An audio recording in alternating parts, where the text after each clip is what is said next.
Electoral bonds के बारे में राहुल गांधी जो हैं वो हर भाषण में कहते हैं और विपक्ष के नेता भी कहते हैं कि इसमें धांधली हुई है। आपकी पार्टी के लोग भी कहते हैं कि अगर गलती है, अगर इसमें कोई गुंजाइश है इसके सुधार में तो वो कर सकते हैं।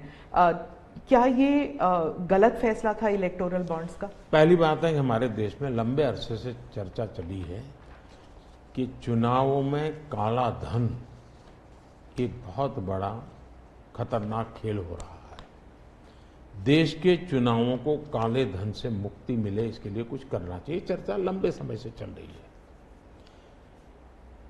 चुनाव में खर्च तो होता ही होता है, कोई इनकार नहीं कर सकता है। मेरी पार्टी भी करती है, सब पार्टियां करती है, कैंडिडेट भी करते हैं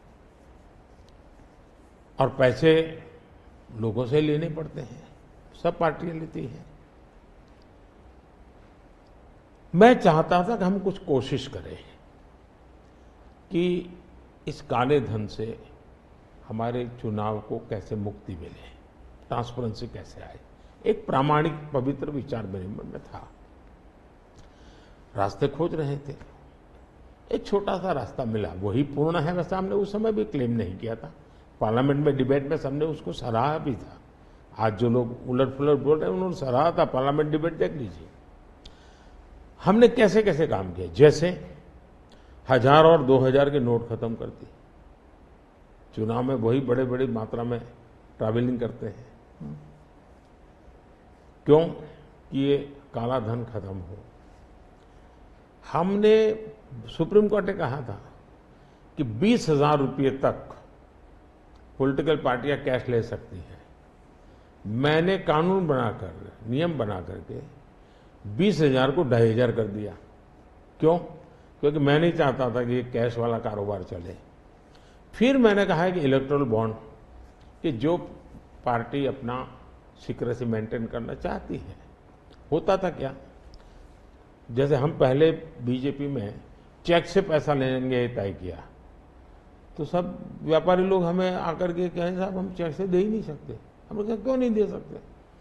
बोले हम चेक से देंगे तो हमें लिखना पड़ेगा, हम लिखेंगे तो जो सरकार है वो देखेगी कि ये विपक्ष को इतना पैसा दिया, तो हमें तो वो परेशान करेंगे। तो बोले हम तो पैसे देने के लिए तैयार है लेकिन चेक से नहीं देंगे। तो मुझे याद है हमारे 90 के दशक में जो चुनाव में हमको बड़ी दिक्कत आई थी, पैसे नहीं थे हमारे पास और हम नियम लगा के बैठे थे कि हम चेक से लेंगे। देने वाले देने को तैयार थे, चेक से देने की उनकी हिम्मत नहीं थी। तो ये सारी चीजों का मुझे पता था।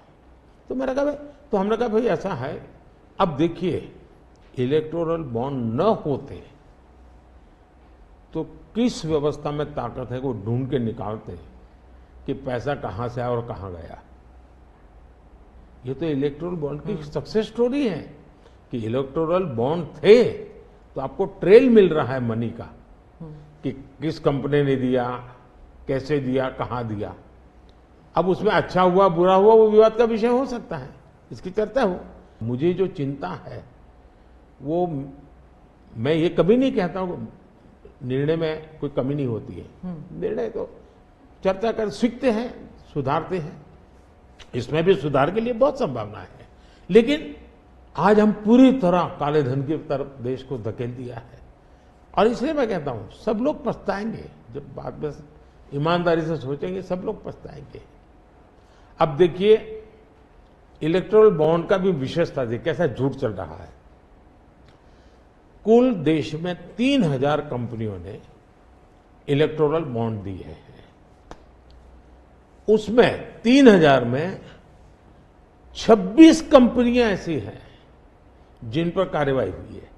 ये कहते हैं ना ईडी वीडी टिकना फला, 3,000 डोनर है उसमें सिर्फ 26, और उनमें से 16 कंपनियां ऐसी थी छापा जब लगा उस समय बॉन्ड खरीदा।